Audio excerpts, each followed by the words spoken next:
Professionally as an actor તરીકે કામ કરું છું, પણ ફેમિલીમાં જો વાત કરીએ તો ફેમિલીમાં કોઈ જ આ ફિલ્ડમાં છે નહીં. તો હું જે કદાચ અમારી ફેમિલીનો એક પહેલો માણસ છું કે જે આ ફિલ્ડને એક્સપ્લોર કરી રહ્યો છું. તમે જ્યારે નોર્મલ જેટલી પણ ફિલ્ડ છે, જેમ કે એન્જિનિયરિંગ છે કે મેડિકલ છે, અથવા તો ગવર્મેન્ટ સર્વન્ટ તરીકે, કારણ કે અત્યારે ગવર્મેન્ટ જોબનો બહુ બધો ક્રેઝ ચાલે છે, તો એના સિવાયનું તમે જ્યારે ચૂઝ કરો ત્યારે ડેફિનેટલી તમને બહુ બધા હર્ડલ્સ ફેસ કરવા પડતા હોય છે. અને બીજું એવું હોય છે કે તમારું ફેમિલી બેકગ્રાઉન્ડ નથી ત્યારે તો તમને 100% હર્ડલ્સ ફેસ કરવા જ પડતા હોય છે. એટલે એક મારી પર્સનલી વાત કરું તો ઓબ્વિયસલી આ ફિલ્ડમાંથી કોઈ હતું નહીં, એટલે ગાઈડન્સ આપવા માટે કોઈ હતું નહીં. એટલે મેં મારી જાતે જ સર્ચ કર્યું કે એઝ એન એક્ટર આગળ વધવું હોય તો કઈ રીતના આગળ વધી શકાય. અને એના માટે એક ઇન્ટરેસ્ટિંગ કિસ્સો કહું. હું નાનો હતો ત્યારથી સ્વામિનારાયણ મંદિરમાં પારાયણ વર્ષે એકવાર થાય, જેમાં છોકરાઓ જ ડાન્સ પછી એક્ટિંગ છે એટલે થિયેટર વગેરે પરફોર્મ કરતા હોય છે. તો એમાં હું પાર્ટિસિપેટ થતો હતો. એટલે આ વસ્તુ હું લગભગ 3rd કે 4th સ્ટાન્ડર્ડમાં હતો ત્યારનો હું કન્ટિન્યુ કરી રહ્યો હતો. પણ કારણ કે મારા ફાધર એક ગવર્મેન્ટ બેકગ્રાઉન્ડથી બિલોંગ કરે છે, તો અમારા ઘરમાં જે આપણે ટેલિવિઝનની અંદર જે ચેનલ હોય કે જેમ કે છોકરાઓ કાર્ટૂન જોવે, પછી મૂવીઝ માટેની અલગ અલગ ચેનલો હોય, એ અમારા ઘરમાં નથી રાખી. એનું એક જ રીઝન હતું કે છોકરાઓ ભણે. દેટ વોઝ ધ રીઝન કે મારા ફાધરે નથી રાખી. તો ઓબ્વિયસલી તમે ફિલ્મ જોવો નહીં કે સિરિયલ્સ જોવો નહીં તો તમારા માઇન્ડમાં એ વસ્તુ આવે જ નહીં કે એઝ એન એક્ટર પણ એક તમારી કરિયર બની શકે. પણ જ્યારે 10thનું વેકેશન હતું, 10thના વેકેશનમાં હું મારા એક ફ્રેન્ડના ઘરે જતો, તો એને મને એકવાર વાત કરી કે આપણે કોલેજ પછી NSDમાં મારે જવું છે. એટલે મેં કીધું NSD એટલે શું? એટલે એને કીધું કે NSD એટલે કે જે ડ્રામાની આપણને ટ્રેનિંગ આપે, એક્ટિંગની આપણને ટ્રેનિંગ આપે. એટલે પછી મને અચાનકથી સ્ટ્રાઇક થયું કે આ વસ્તુ એક્ટિંગ એ હું નાનો હતો ત્યારથી કરી રહ્યો હતો. એટલે પછી મને ધીરે ધીરે લાગ્યું કે મારે આ ડાયરેક્શનમાં આગળ વધવું જોઈએ. પણ એના પછી 11th 12thમાં મેં સાયન્સ લીધું હતું. એટલે અને ઓફકોર્સ ત્યારે સ્માર્ટફોન પણ નહોતા, નોર્મલ જે કીપેડ ફોન હોય એ હતો. એટલે ત્યારે ઓબ્વિયસલી તમારી પાસે ઇન્ટરનેટનો સ્કોપ ના હોય તો તમે સર્ચ પણ કેવી રીતના કરો. તો 11th 12th એવી રીતના જતું રહ્યું. પણ જ્યારે 12th પૂરું થયું અને 12th પૂરા જેવું થયું એટલે તરત બધાની પાસે એઝ યુઝ્યુઅલ જેમ સ્માર્ટફોન આવી જતા હોય એમ તો મારી પાસે પણ સ્માર્ટફોન આવ્યો અને ઇન્ટરનેટ એક્સેસિબિલિટી પણ આવી ગઈ. તો ધીરે ધીરે મેં સર્ચ કરવાનું ચાલુ કર્યું કે અચ્છા એઝ એન એક્ટર તમારે આગળ વધવું હોય તો કયા સ્ટેપ ફોલો કરવાના હોય. તો જેટલા પણ લેજેન્ડરી એક્ટર્સ છે જેમ કે નસરુદ્દીન શાહ સાહેબ, પછી નવાઝુદ્દીન સિદ્દીકી, તો એ બધાએ એવું કીધું કે તમારે થિયેટરથી કે જે નાટકો કહેવાય એનાથી શરૂઆત કરવી જોઈએ. એટલે પછી મેં ઘણા બધા લોકલ, આપણે જનરલી કંઈ ખબર ના પડે એટલે આપણે ગૂગલ ઉપર સર્ચ કરતા હોઈએ કે અચ્છા theatre groups in Gandhinagar, theatre groups in Ahmedabad. તો એવી રીતે મેં સર્ચ કર્યું. પણ મને બધા જ જેટલા પણ ગ્રુપ્સ મળતા હતા એ બધા જ અમદાવાદના મળતા હતા અને એ પણ ફૂલ ટાઈમ જે કોર્સ કરાવતા ને એ બધા મળતા હતા. એટલે મેં વિચાર્યું કે હવે કરવું તો છે જ એમ. અને એ ટાઈમમાં અમારી કોલેજમાં હું ફર્સ્ટ યરમાં હતો, તો ત્યારે બધી કોલેજમાં જેમ યુથ ફેસ્ટ થતો હોય છે એમ અમારી કોલેજમાં પણ યુથ ફેસ્ટ હતો. તો જનરલી ફર્સ્ટ યરમાં તો તમને કંઈ આઈડિયા જ ના હોય કે યુથ ફેસ્ટ ક્યારે છે ક્યારે નહીં. એટલે જ્યારે જે દિવસે થવાનો એ દિવસે તમને ખબર પડે કે અચ્છા કોલેજમાં આ ટાઈપની એક ઇવેન્ટ છે. તો ત્યારે મેં જોયું કે અચ્છા આવી રીતના યુથ ફેસ્ટ છે જેમાં થિયેટર એક્ટિવિટી થાય, સ્કીટ થાય, વન એક્ટ થાય. એટલે પછી મેં એમના જે જજીસ આવ્યા હતા એમને મેં પૂછ્યું કે અચ્છા હું અહીંયા ગાંધીનગરથી છું અને મારે થિયેટર જોઈન કરવું છે તો કોને ત્યાં જોઈન કરું. તો એમને મને 1-2 જણાના રેફરન્સ આપે કે તું અહીંયા જઈ શકે. એ લોકો રેગ્યુલર થિયેટર એક્ટિવિટી કરે છે. અને એની સાથે પેરેલલ અમારી કોલેજમાં NSS જે નેશનલ સર્વિસ સ્કીમ તરીકે ઓળખાય છે, જે ગાંધીજી દ્વારા જેમની સ્થાપના થઈ હતી, એ અમારી કોલેજમાં એક્ટિવ હતું. તો એમાં જનરલી કેવું હોય કે વર્ષમાં એકવાર તમારે કેમ્પ થતો હોય છે, અને કેમ્પમાં તમારે અલગ અલગ ગામ કે કોઈ એક પર્ટિક્યુલર જગ્યાએ જઈને ત્યાંના લોકલ લોકોને અલગ અલગ સબ્જેક્ટ ઉપર અવેરનેસ આપવાની હોય છે. તો ત્યાં તમારે કેમ્પમાં રહેવાનું અને ત્યાં એ લોકો માટે જેમ કે સ્કીટ થઈ ગઈ, ડાન્સ થઈ ગઈ, પરફોર્મ કરવાનું. એટલે મેં જ્યારે આવું સાંભળ્યું ને કે સ્કીટ પરફોર્મ કરવા માટે છે, એટલે મેં કીધું ના હવે મારે NSSનો તો ભાગ બનવું જ પડશે.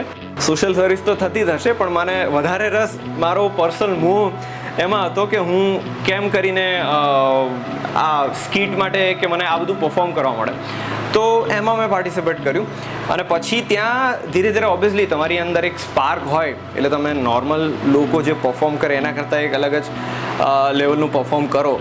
તો ત્યાં અમારા જે મેડમ હતા, નોરીન મેડમ, એમને ઘણીવાર મને એપ્રિસિએશન આપ્યું કે બીજા લોકોને પણ કહેતા છોકરાઓને કે આ જો કેટલું સારું કરે છે એમ. એટલે એક ત્યાંથી એક અંદર એક મળ્યું કે આઈ એમ ડુઈંગ ગુડ.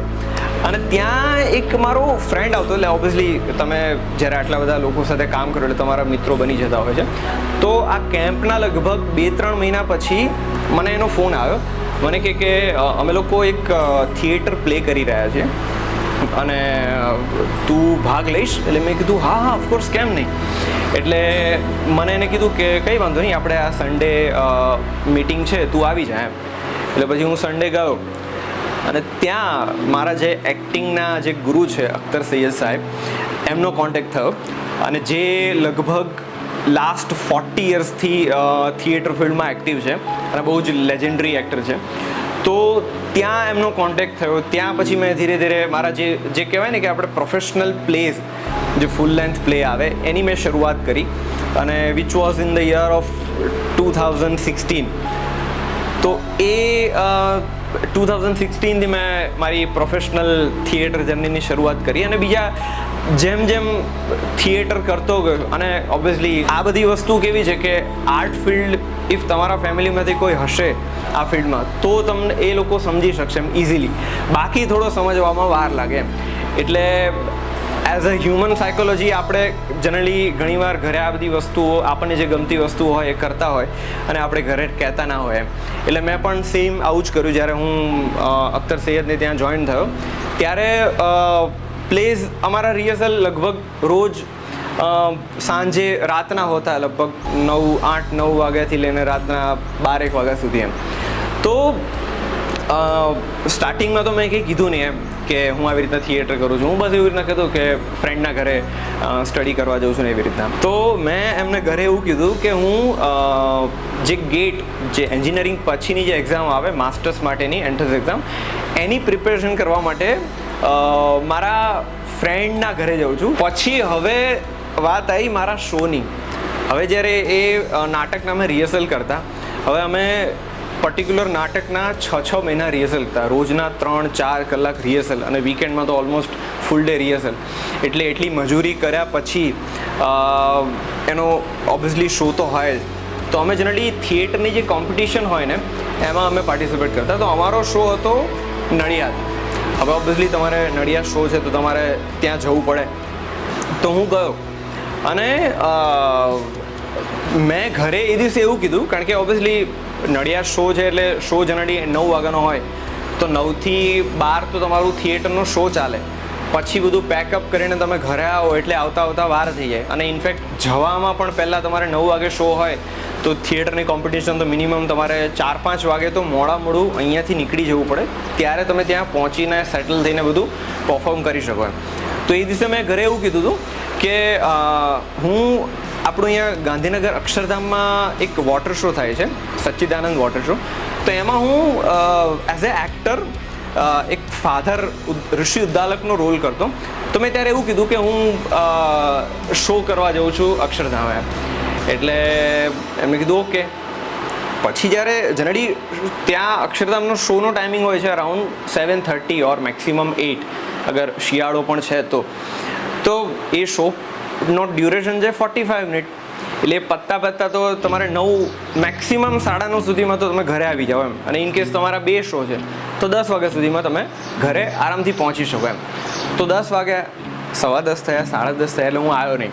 એટલે મારા ફાધરે ત્યાં ફોન કર્યો કે શ્રેય હજી કેમ ના આવ્યો એમ, એક ચિંતાની દ્રષ્ટિએ એમ. ઓકે, તો એમને કીધું કે ત્યાંથી એવો જવાબ આવ્યો કે ના, એ તો આજે શોમાં આવ્યો નથી. અને પછી મારા ફાધરે સીધો મને ફોન કર્યો, મને કીધું કે ક્યાં છે.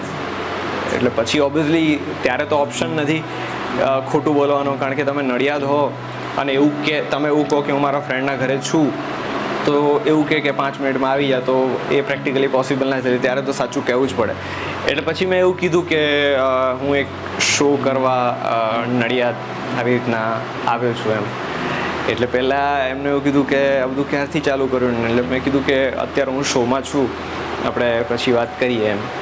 એટલે પછી એ શો પતાવ્યો અને બીજા દિવસે સવારે મને જે પ્રોપર બાપ બેટાની જે બેઠક થાય એ બેઠક થઈ અને મને કીધું કે આ તું કેટલા ટાઈમથી કરે છે ને આ બધું કેમ ચાલુ કર્યું એમ. ઓબ્વિયસલી પહેલો સવાલ એ હતો એમ.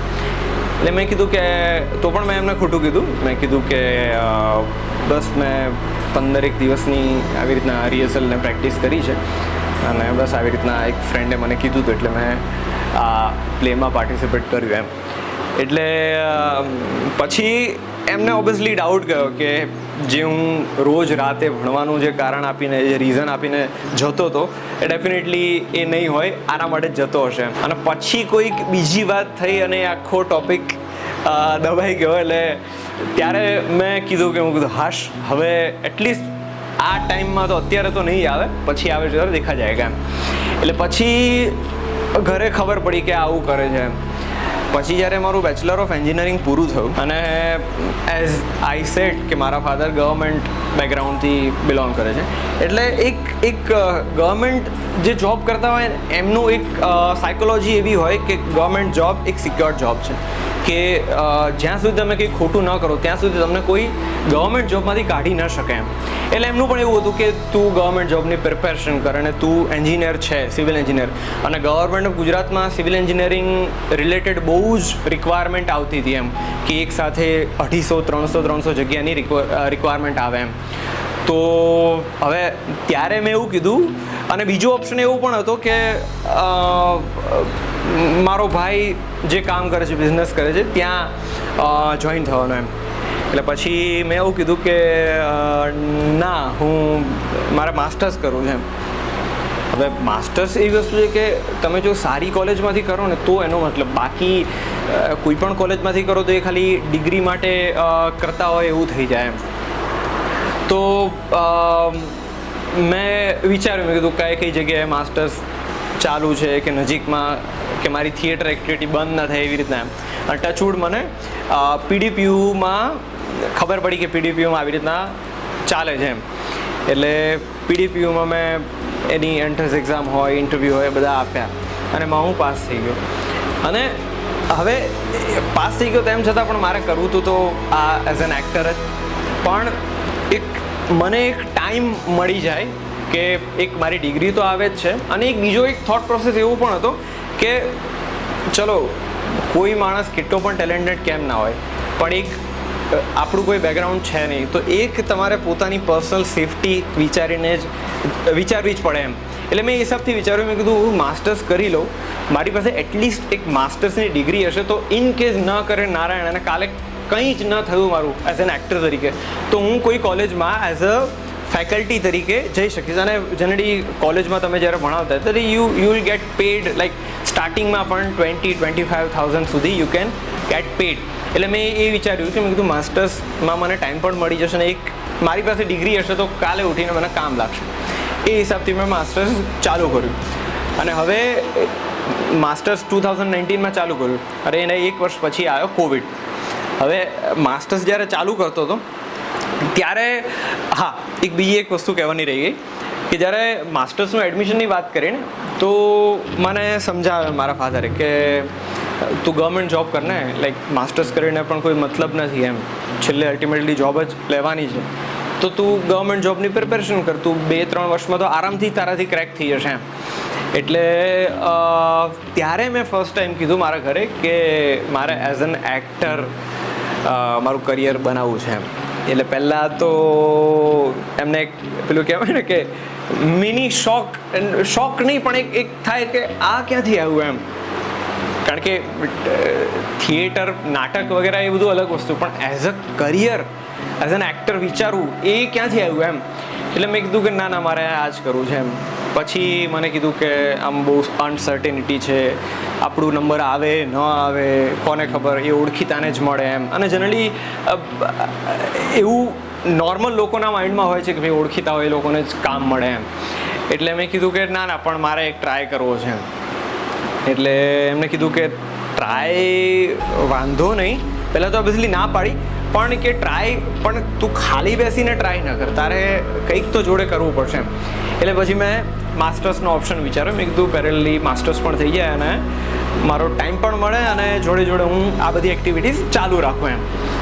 માસ્ટર્સ જોઈન કર્યું અને માસ્ટર્સ જ્યારે કરતો હતો ત્યારે હું પ્લેઝના રિહર્સલ તો મારા કન્ટિન્યુ ચાલુ જ હતા અને ત્યારે તો ઘરે બટ ઓબ્વિયસલી કે ખબર પડી ગઈ હતી કે હું આ બધું કરું છું. અને પછી મારું 21માં મારું માસ્ટર્સ કમ્પ્લીટ થયું.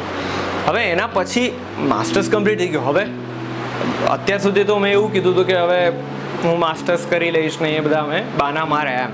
પણ હવે મારી પાસે કંઈ આઈધર જોબ, આઈધર બિઝનેસ ઓર એના સિવાય કોઈ ઓપ્શન હતો નહીં એમ. એટલે ત્યારે અગેન ફરીથી ઘરેથી આવ્યું કે ગવર્મેન્ટ જોબની પ્રિપેરેશન કર. એટલે મેં કહેવાય ને કે હા કરું છું એમ, પણ હું કરતો નહોતો, એ ફેક્ટ વાત છે. એટલે એમ કરીને મેં કીધું કે હા હું કરું છું એમ. અને ત્યારે મારું માસ્ટર્સ કમ્પ્લીટ થયું. અને માસ્ટર્સ મેં કહેવાય ને કે પેલું કહેવાય ને કે એમને પાસ કરવા માટે નહીં, in masters I got distinction like 8.6 or 7 CGPA. અને જે હું ટોપિક ઉપર રિસર્ચ કરતો હતો, જે મારું થીસીસ હતું, એના ઉપર એક રિસર્ચ પેપર નેશનલ કોન્ફરન્સમાં પણ ગયેલું છે. તો માસ્ટર્સ પણ એક કહેવાય ને કે સારા લેવલથી મેં પાસ આઉટ કર્યું હતું. તો પછી મને ગવર્મેન્ટ જોબનું કીધું. એટલે મેં કીધું કે હા હું કરું છું. અને એ ટાઈમે પેરેલલી મને માસ્ટર્સ કમ્પ્લીટ થયું એના પછી લગભગ એકાદ મહિના પછી મને કલર્સ ગુજરાતીમાંથી એક સિરિયલ ચાલતી હતી, પ્રેમી ભવાઈ. તો મને આઈ ડોન્ટ નો કોની સાઈડથી મને ફોન આવ્યો હતો. મને ફોન આવ્યો કે એવી રીતના એક રિપોર્ટરનો રોલ છે. એટલે મેં કીધું ઓકે. એટલે પછી મેં પૂછ્યું કે લેન્થ શું છે એમ રોલની, કે 1 દિવસ, 2 દિવસ, 3 દિવસ, કેટલા દિવસ? તો કે ના 1 દિવસનું છે. અને પછી મેં કીધું આની સ્ક્રિપ્ટ મોકલો તો હું પ્રિપેર કરીને આવું એમ. તો મને કીધું કે એ બધું ત્યાં જ મળશે એમ. મેં કીધું પણ વધારે ડાયલોગ હશે તો મને પ્રોબ્લેમ થશે, એટલે એઝ એન એક્ટર તમે મને આપો તો it will be easy for you and me also, કે ફટાફટ તમારા સીન નીકળે એમ. તો એમને કીધું કે ના એ હાર્ડલી 2-3 ડાયલોગ જેવું હશે, એ થઈ જશે એમ ત્યાં. એટલે પછી મને કીધું કે તું કરીશ? એટલે મેં કીધું હું તમને 5 મિનિટમાં કહું. 5 મિનિટ લેવા પાછળનું કારણ એ હતું કે એક વસ્તુ મને પહેલેથી ક્લિયર હતી કે તમે જે કામ કરશો ને એવા જ તમને કામ મળશે. તમે જો એઝ અ જુનિયર આર્ટિસ્ટ તરીકે જશો તો તમને જુનિયર આર્ટિસ્ટ તરીકેનું જ કામ મળશે. તમે જો થોડા સારા કેરેક્ટર રોલ કરશો તો તમને ગ્રો થવાના ચાન્સીસ છે. જુનિયર આર્ટિસ્ટ તરીકે તમે નહીં એસ્ટાબ્લિશ થાવ એમ. તો મેં આ હિસાબથી 5 મિનિટ વિચારવાનો ટાઈમ લીધો. મેં કીધું હવે શું કરું.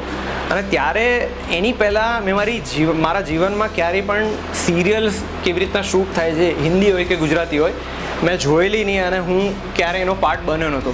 મેં પછી ત્યારે એવું વિચાર્યું, મેં કીધું એકવાર મને ટ્રાય કરવા દે કેવી રીતના શૂટ થાય છે, શું થાય છે. એટલે પછી મેં એવી રીતના મેં એમને હા પાડી. મેં કીધું હા વાંધો નહીં, હું આવીશ એમ.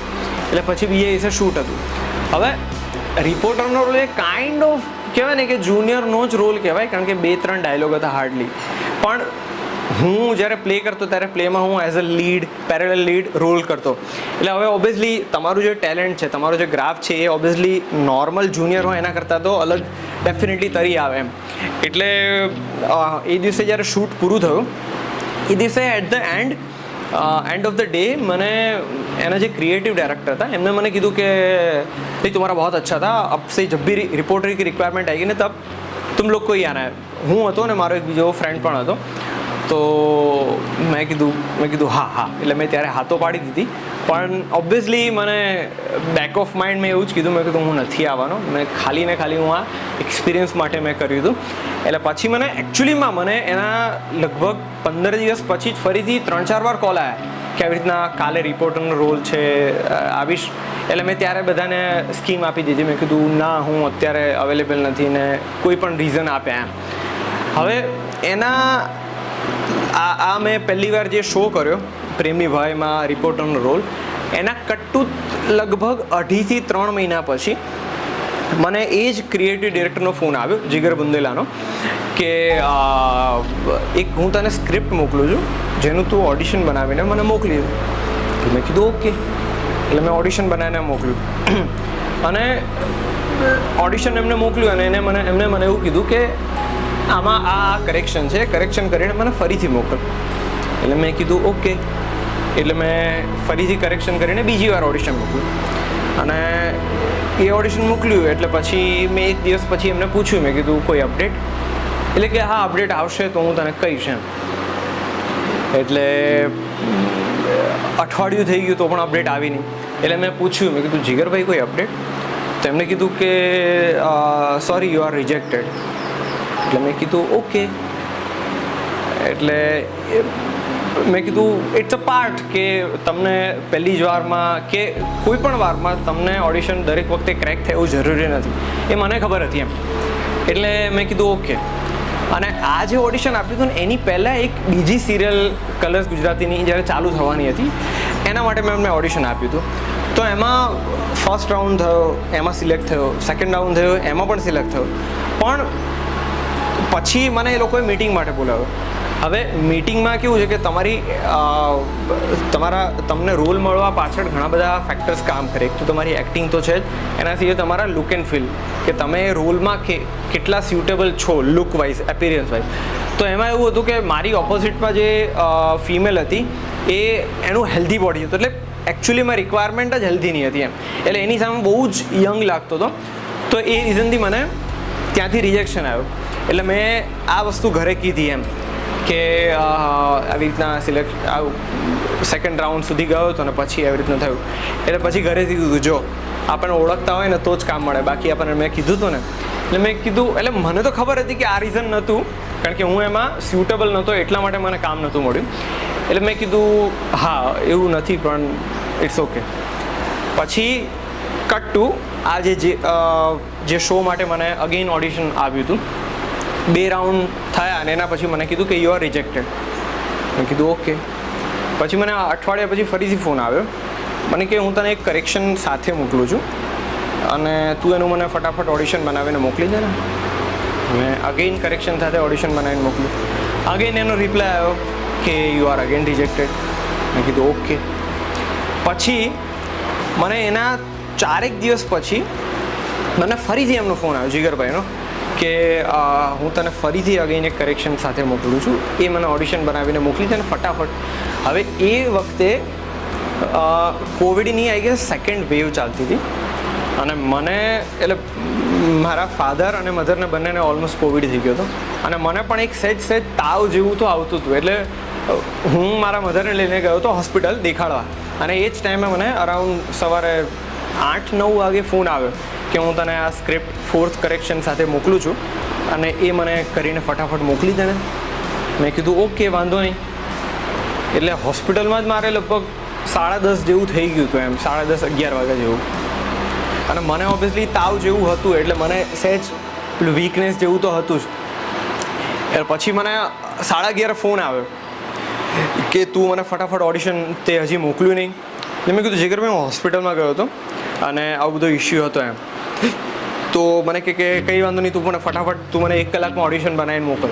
હવે 1 કલાકમાં મારે જમવાનું બાકી અને મને ઉપરથી ફીવર, એટલે આ બધા ફેક્ટર થયા. અને હવે ઓડિશન જ્યારે તમારે કહેવાય ને કે તાબડતોબ જ્યારે બનાવવાનું થાય ત્યારે તમારો એકનો પોતાનો મોનોલોગ હોય તો ઇટ્સ ફાઇન, પણ જ્યારે તમારા સામેવાળા એક્ટરની ક્યુ છે, ડાયલોગ છે, પછી તમારો ડાયલોગ છે, તો એના માટે તમારે ડેફિનેટલી કોઈ માણસ જોઈએ કે જે તમને સામેવાળા એક્ટરના ડાયલોગ્સ આપી શકે. હવે એવું તો મારા ઘરે તો પોસિબલ હોય નહીં કે કોઈ એક્ટર હતું નહીં. એટલે પછી મેં મારા ફ્રેન્ડને એક ફોન કર્યો, એ મારા ઘરની પાસે જ રહેતો હતો. તો મેં એને ફોન કર્યો, મેં કીધું તું ફ્રી છે? એટલે પહેલાં 1-2 કોલ તો એને ઉપાડે નહીં, એટલે મેં ફરીથી કોલ કર્યો. તો એને મને કીધું કે હું તને એકાદ કલાક પછી ફોન કરું. ના ના ના 1 કલાક નહીં, મારી પાસે ટાઈમ નથી, મને અર્જન્ટ એક ઓડિશન બનાવવાનું છે, હું આવું છું. એટલે ફટાફટ હું જમીને ફટાફટ એના ઘરે ગયો અને ઓડિશન મેં આપ્યું. અને ઓડિશન જ્યારે ફર્સ્ટ ટેક અમે લીધો ને ત્યારે એને મને સામેથી કીધું, મને કે કંઈ થયું છે તને? મેં કીધું હા, એટલે થયું એટલે આ મને થોડું તાવ જેવું લાગે છે. તો એને કીધું કે બેસ 5 મિનિટ બેસ, પછી આપણે ફરીથી ટેક કરીએ. એટલે અમે એવી રીતના ટેક કર્યા. હવે એનું મેં ઓડિશન મોકલ્યું. ઓડિશન મોકલીને અગેન મને કીધું કે યુ આર રિજેક્ટેડ. મેં કીધું ઇટ્સ ઓકે. પછી મને કટ ટુ લગભગ મને એક્ઝેક્ટ ટાઈમ નથી પણ અઠવાડિયા જેવું થયું હશે ને મને ફોન આવ્યો સવારમાં 8:30 વાગે, સન્ડે મોર્નિંગ મને ફોન આવ્યો. મને કે અમારા ક્રિએટિવ ડિરેક્ટર જીગરભાઈનો જ ફોન હતો. મને કે તારે અર્જન્ટલી બરોડા આવવાનું થાય તો તું આવી શકે? મેં કીધું હા આવી તો શકું, મને બસ જતા આવવામાં જેટલો ટાઈમ લાગે એટલો લાગે એમ. અને હું જસ્ટ ઉઠ્યો છું એટલે મને ફ્રેશ થતાં જેટલો ટાઈમ લાગે એટલો એમ. તો હું આ બધું પૂછતો હતો તો એમને કીધું કે હું તને ફરીથી ફોન કરું. મેં કીધું ઓકે. પછી 10 મિનિટ પછી મને ફોન આવ્યો. મને કે નીકળી જા. એટલે મેં કીધું કે એટલે નીકળી જાય એટલે શું, ત્યાં મીટિંગ કેવું કંઈ છે કે ઓડિશન કેવું છે? તો કે હા એવું જ છે. એટલે હું ત્યાં ફટાફટ બધું નહીં ધોઈને ફ્રેશ થઈને ફટાફટ ગયો બરોડા. અને મને કીધું હતું કે તું 1 વાગ્યા સુધીમાં પહોંચી જજે. અને હું અહીંથી નીકળ્યો. બરોડા એક્સપ્રેસ વે ઉપર જે આપણું રિલાયન્સનું પેટ્રોલ પંપ છે ત્યાં પેટ્રોલ પુરાવતો હતો. ત્યાં પેરેલલી મેં એર પાસે પર જઈને એને કીધું કે તું ભાઈ એર મારી ટાયરમાં પૂરી દે એમ. એને કીધું પંચર છે. મેં કીધું ભાઈ તું અત્યારે હવા પૂર, પંચર હું પછી કરી લઈશ એમ. કારણ કે ટ્યુબલેસ ટાયર હતા તો એટલો બધો પેલું હતું નહીં એમ કે મેનેજ થઈ જતા એમ. એટલે ફટાફટ હું ગયો. પછી એક્સપ્રેસ વે આખો પૂરો થયો અને ત્યાં જે એન્ડ ઉપર જે રિલાયન્સનો અગેન બીજો પેટ્રોલ પંપ છે ત્યાં જઈને મેં ફરીથી હવા ઓછી થયેલી મેં ત્યાં જઈને બતાવ્યું. તો એને ચેક કર્યું કે ના એને તો કંઈ નથી એમ, પંચર કે એવું કંઈ છે નહીં. અને ફટાફટ કરીને હું ત્યાં લક્ષ્મી ફિલ્મ સિટી જે આપણે આજવા પાસે છે ત્યાં હું આ લક્ષ્મી સ્ટુડિયોમાં સિરિયલનું શૂટ ચાલતું હતું. હવે ત્યાં પહોંચ્યો એટલે મને કે મને કોસ્ટ્યુમ આપ્યા, સ્ક્રિપ્ટ અને મને કીધું કે આ ભજન છે જેને તું બાય હાર્ટ કરી લે. મેં કીધું ઓકે. એટલે પહેલાં મને એવું લાગ્યું કે આ લોકો એકચ્યુઅલી સીન શૂટ કરાવીને જોતા હશે કે સ્ક્રીન ઉપર એકચ્યુઅલી કેવું લાગે છે. એટલે મેં કીધું ઓકે. પછી મને પૂછ્યું કે તારો ક્લીન શેવમાં ફોટો છે? એટલે મેં કીધું ક્લીન શેવમાં ફોટો છે પણ એ બહુ જૂનો છે એમ, એટલે એટલીસ્ટ 3-1 વર્ષ જૂનો છે એમ. પણ લુકમાં એટલો ચેન્જ નથી થયો પણ 3 વર્ષ જૂનો છે એમ. પછી એમને કીધું કે ના ના ના એટલો જૂનો તો નહીં, એક કામ કર તારી પાસે મૂછમાં કેવો ફોટો છે? મેં કીધું હા, કારણ કે એના 3-1 મહિના પહેલાં મેં એક પ્લે કર્યું હતું જેમાં મૂછવાળો લુક હતો એમ. એટલે મેં એમને મોકલ્યો. પછી એમને ચેનલમાં મોકલ્યો અને ચેનલમાંથી એપ્રુવલ આવ્યું કે ધીસ ઇઝ ગુડ લુકિંગ. એટલે પછી મને કીધું કે ફટાફટ તું બીએડ કઢાવી જા. અને ત્યાંનો એડી મને મોકલ્યો, આસિસ્ટન્ટ ડિરેક્ટર, કે આમની સાથે જા અને તમે સેલોનમાં જઈને આમની બીએડ કઢાવી દે અને મૂછ રાખી દે એમ. એટલે અમે ત્યાં ગયા. અને ત્યાં ગયા પછી ફટાફટ પાછા આવ્યા, કોસ્ટ્યુમ પહેરાયો, સીન મને આપ્યો કે આ સીન કરવાનો છે. હવે પછી એડી મને બોલાવા કે ચલો આપણે ત્યાં જવાનું છે. એટલે પછી અમે લોકો ગયા સેટ ઉપર. અને આ ઘટનામાં અમારા એડીએ મને કીધું કે ડિરેક્ટર છે ને એ બહુ થોડા સ્ટ્રિક્ટ છે, એટલે કંઈ બોલે તો ખોટું ના લગાડતા. એટલે મેં કીધું કોણ છે ડિરેક્ટર? તો કે હોમી વાડિયા. મેં કીધું ડન. કારણ કે હોમી વાડિયા એક એવું નામ છે જે લગભગ ગુજરાતી ફિલ્ડમાં, ગુજરાતી થિયેટરમાં કે કોઈ પણ એઝ અ ગુજરાતી એક્ટર તરીકે કામ કરતા હોય તો હોમી વાડિયાનું નામ ન સાંભળેલું એવું લગભગ કોઈ જ નથી. કારણ કે હોમી વાડિયા થિયેટરના લેજેન્ડરી એક્ટરમાંના એક છે. તો એ ડિરેક્ટ કરતા હતા. મેં કીધું ઓકે. અને મેં એમનું પ્લે પહેલાં જોયેલું હતું એટલે મેં કીધું નહીં ઇટ્સ ફાઇન, ગાળ પણ આપી દેશે તો પણ મને ચાલશે, કારણ કે શીખવામાં ગાળો પડે તો કોઈ ઇસ્યુ નહીં. તો એવી રીતના કરીને અમે સેટ ઉપર ગયા. અને સેટ ઉપર ગયા એટલે હું સખત ટેન્શનમાં, કારણ કે ભજન ગાવાના, ડાયલોગ્સ યાદ રાખવાના અને કેરેક્ટરનું ડિસ્ક્રિપ્શન તમારી પાસે કંઈ જ નહીં. હવે જ્યારે તમે એઝ એન એક્ટર પરફોર્મ કરતા હોય ત્યારે તમારી પાસે કંઈક ડિસ્ક્રિપ્શન જોઈએ કે આ કેરેક્ટર કેવું છે કેવું નહીં. મારી પાસે ડિસ્ક્રિપ્શન એટલું જ હતું કે જેટલું મને ઓડિશનમાં પ્રોવાઈડ કર્યું હતું, અને એ મેં કીધું ઓકે, મને કોઈ આપ્યું નથી એટલે મેં જાતે લઈ લીધું. મેં કીધું ઓકે, આ વાંધો નહીં એમ. હવે અરાઉન્ડ 4-1 વાગે મારો શોટ લાગ્યો એટલે પહેલાં જ ભજનથી ચાલુ કર્યું. એટલે એમાં માટી ખૂંદવાની. અચ્છા, બાય ધ વે એ શો હતો ભક્ત ગોરા કુંભાર. તો એ ગોરા કુંભારનું સિલેક્શનની પ્રોસેસ આવી રીતના હતી કે બહુ જ સુપર ડુપર રોલર કોસ્ટર સાથેની. તો ગોરા કુંભારમાં એઝ યુ ઓલ નો કે માટી ખૂંદવાની હતી, કારણ કે કુંભારનું કેરેક્ટર હતું. તો પહેલાં જ સીનમાં મારે માટી ખૂંદવાની, ભજન ગાવાના, અને જ્યારે તમે કેમેરા સામે એક્ટિંગ કરો ને ત્યારે બહુ બધી ટેકનિકાલિટી હોય. તમારે લાઇટ પ્રોપર લેવાની, કેમેરા ફેસિંગ આપવાનું, નહીંતર કેમેરા ફેસિંગ ન આપો તો તમારો ફેસ દેખાય નહીં. એટલે એ બધી ટેકનિકાલિટી, ભજન યાદ રાખવાના, માટી ખૂંદવાની, પછી ડાયલોગ્સ યાદ રાખવાના, એટલે બહુ જ બધું. હું સખત ટેન્શનમાં. મેં કીધું આ કેવી રીતના થશે, મને કોઈ ડિસ્ક્રિપ્શન છે નહીં. તો પણ ટચવુડ બધું ધીરે ધીરે ધીરે કરીને થતું ગયું એમ. અને હવે પહેલા જ દિવસે મને એઝ આઈ સેડ કે બપોરે 1 વાગે મને બોલાવ્યો હતો. તો 1 વાગ્યાથી લઈને સાંજે 3-4 વાગે સીન મારો આવ્યો. એટલે ત્યાંથી લઈને એક સીન પતે એટલે ફરીથી બીજો એક સીન આવે, ત્રીજો સીન આવે, ચોથો સીન. અને તમે જ્યારે ડેલી શો કરતા હોય ને ત્યારે તમે પ્રેક્ટિસમાં હોય તમને વાંધો ના આવે, પણ ત્યારે સડનલી બધું એક સાથે આટલી બધી સ્ક્રિપ્ટ આવે, અને જ્યારે નવા હો તમે કે ત્યારે તમને કોઈ ડેલી શોનો એક્સપિરિયન્સ ના હોય ને સીધું આવું બધું આવે, એટલે તમને ઓબ્વિયસલી યાદ રાખવામાં પ્રોબ્લેમ કરે. કારણ કે તમને 5 મિનિટ પહેલાં એવું કે આ સીન છે, 1 પેજ 1.5 પેજનું સીન છે, એ તમારે પરફોર્મ કરવાનો. 1.5 પેજનો સીન એ તમારે 5 મિનિટમાં યાદ રાખવાનો અને પરફોર્મ કરવાનો. એટલે કારણ કે એ રાત્રે ધડાધડ સીન આવે કે આ સીન કરવાનો છે, અને બીજા કોઈ એક્ટર પણ નહીં, મારા સોલો સીન લાગે. અને એ દિવસે સવારે 8 વાગ્યા સુધી શૂટ ચાલ્યું. એટલે દેટ મીન્સ પહેલા જ દિવસે લગભગ 16 થી 17 કલાકની શિફ્ટ લાગી ગઈ. અને આગલે દિવસે રાત્રે જ્યારે મારો પહેલો સીન પૂરો થયો તો મને એવું જ લાગ્યું હતું કે ઠીક છે, એક સીન કરશું, પછી એ લોકો ડિસાઇડ કરીને કહેશે. એટલે એક સીન પત્યો એટલે મેં જીગરભાઈ દેખાતા, એટલે મેં કીધું કે જીગરભાઈ હવે આજે તો લેટ થઈ ગયું છે, કારણ કે ઓલરેડી 9-9:30 જેવું થઈ ગયું હતું. મેં કીધું હવે હું કાલે નીકળીશ એમ. મને કે ક્યાં નીકળવું છે? મેં કીધું ઘરે. તો કે નહીં, તારા ઘરે નથી જવાનું, તારું શૂટ ચાલુ થઈ ગયું. મેં કીધું જીગરભાઈ મારી પાસે કંઈ નથી, કપડાં, મારી જે આપણી ડેલી નીડ્સ હોય, બ્રશ છે કે ટોવેલ છે, કંઈ જ નથી. મને કે બધું આવી જશે, તું અહીંયા રોકાઈ જા. મેં કીધું જીગરભાઈ મારી પાસે ફોનનું ચાર્જર નથી એમ.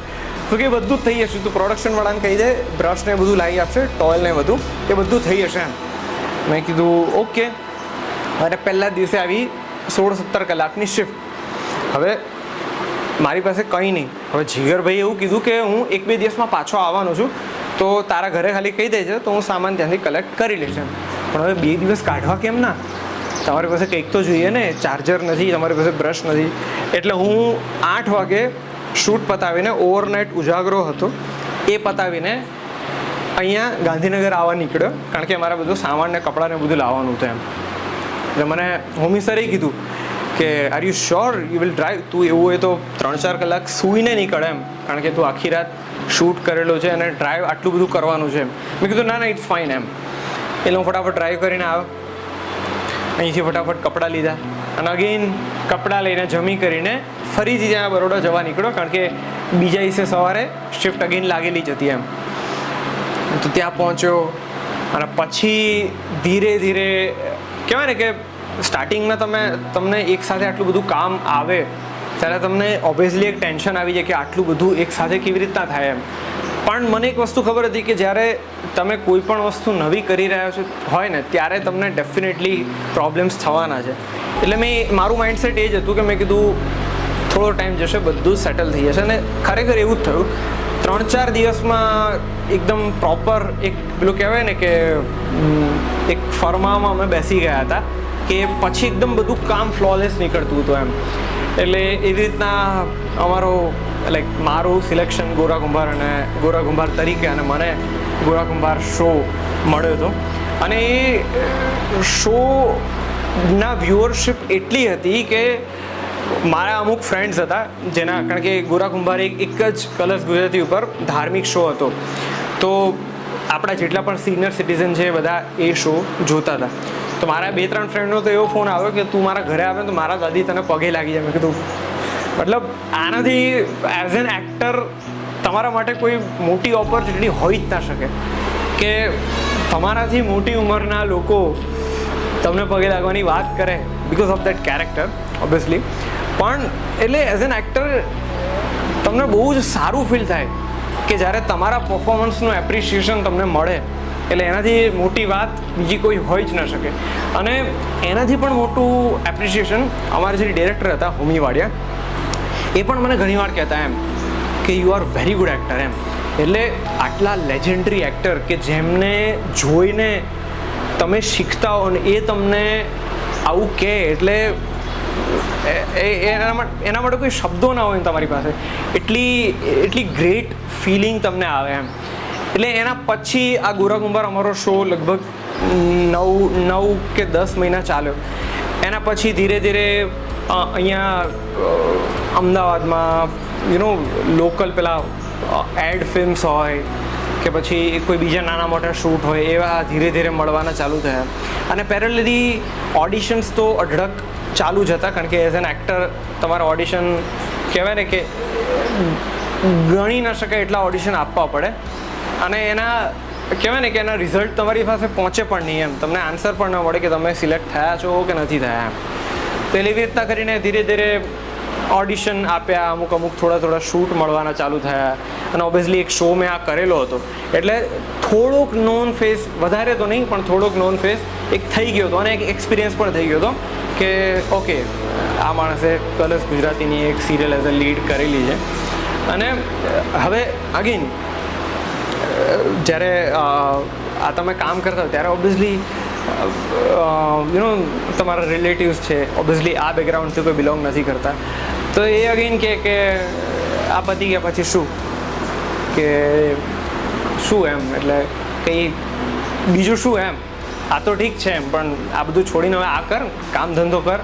એટલે ત્યારે આપણને એવું થાય કે યાર આ એટલે કહેવાય ને કે લોકો સપોર્ટ કરવાની જગ્યાએ તમને ઉલટું ડિમોરલાઇઝ કરે એમ કે ભાઈ તું આ કામ છોડી દે એમ. પણ એ લોકો એ ટાઈમે એવું ના વિચારે કે આટલા લેવલ સુધી પણ કોઈ લોકો પહોંચી નથી શકતા એમ. જે આ છોકરો પહોંચ્યો છે તો યુ શુડ સપોર્ટ એમ. તો પણ નહીં, પણ મારું એક વસ્તુ હતું કે મારે એઝ એન એક્ટર જ કરિયર બનાવ્યું છે. તો મેં અને ટચવુડ પેલું કહેવાય ને કે મને ભગવાનની દયા છે કે મને લોકોની વાતની અસર મારા મગજ ઉપર નથી થતી.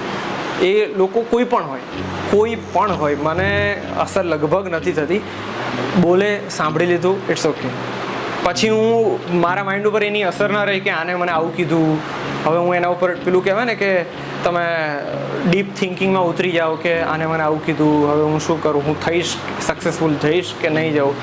પણ એ with the grace of God એ મને ભગવાને સારી વસ્તુ આપી છે કે મને એટલી અસર લગભગ ના બરાબર અસર થાય છે કે મને બીજા લોકો શું કહે છે એની અસર મારા ઉપર નથી થતી. એટલે બહુ બધી જગ્યાએથી આવ્યું કે આ ન કર, તું એન્જિનિયર છે તો એન્જિનિયર તરીકે આગળ વધ, અથવા બીજો કોઈ બિઝનેસ કર, આ કર તે કર. તમે બધાની વાતોને પેલું કહેવાય ને કે કાનની આગળ એક હાથ મૂકી દીધો કે મારે નથી સાંભળવું, તમારી પાસે રાખો એમ. એટલે એમ કરીને ધીરે ધીરે આગળ વધતો ગયો. અને ધીરે ધીરે એના પછી મને ફિલ્મ્સ મળવાની ચાલુ થઈ, ધીરે ધીરે વેબ સિરીઝ મળવાની ચાલુ થઈ. અને ધીરે ધીરે સારા લેવલની એડ્સ, મર્સિડીઝ બેન્ઝ છે કે પછી હોન્ડા, મિન્ત્રા છે, એટલે એવી ટોપનો જ બ્રાન્ડ્સ છે એ બધાની એડ્સ મળવાની ચાલુ થઈ.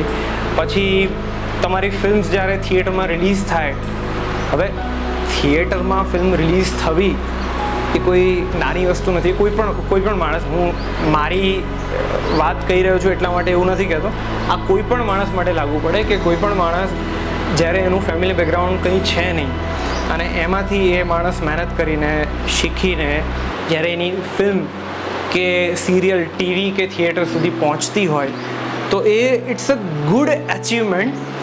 એટલે એમ કરીને પછી ધીરે ધીરે અને પછી કેવું થયું કે કોઈ ફંક્શનમાં આપણે જતા હોઈએ તો ઓબ્વિયસલી તમારો કોઈ શો કોઈક જોતું હોય અથવા તો તમારું કામ કોઈએ જોયેલું હોય એટલે કે હા પછી બધા આવીને ફોટોઝ પડાવે.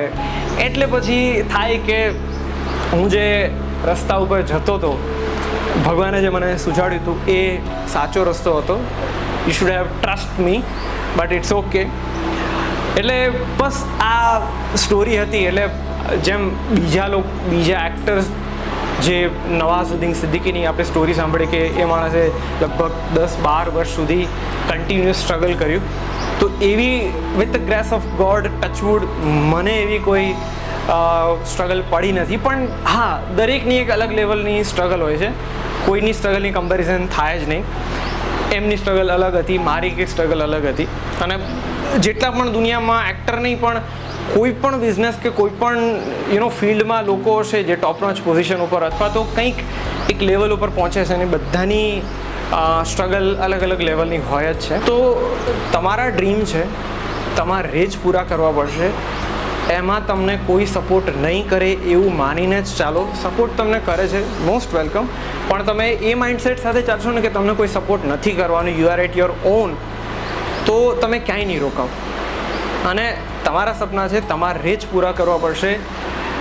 Try harder. ક્યારેય તમે કહેવાય ને કે હાર ન માનો. આજે નહીં તો કાલે સક્સેસ તમને મળશે જ. પણ તમારી મહેનત કરવાની દાનત અને તમારી જે કહેવાય ને કે વૃત્તિ કે તમારો જે મોટિવ એ સાચા હશે ને તો તમે 100% તમારી કોઈ પણ ફિલ્ડ હોય એમાં તમે સક્સેસફુલ જશો. અને હું એટલું જ તમને કહી શકે કે best of luck whatever you are doing in your life. અને keep doing hard work. Never lose hope. કારણ કે હોપ અને હાર્ડવર્ક એવી વસ્તુ છે કે એનાથી જ તમે આગળ વધી શકશો અને તમે જીવનમાં આગળ વધશો જ, એની મારી ગેરંટી છે. મહેનત કરતા રહો.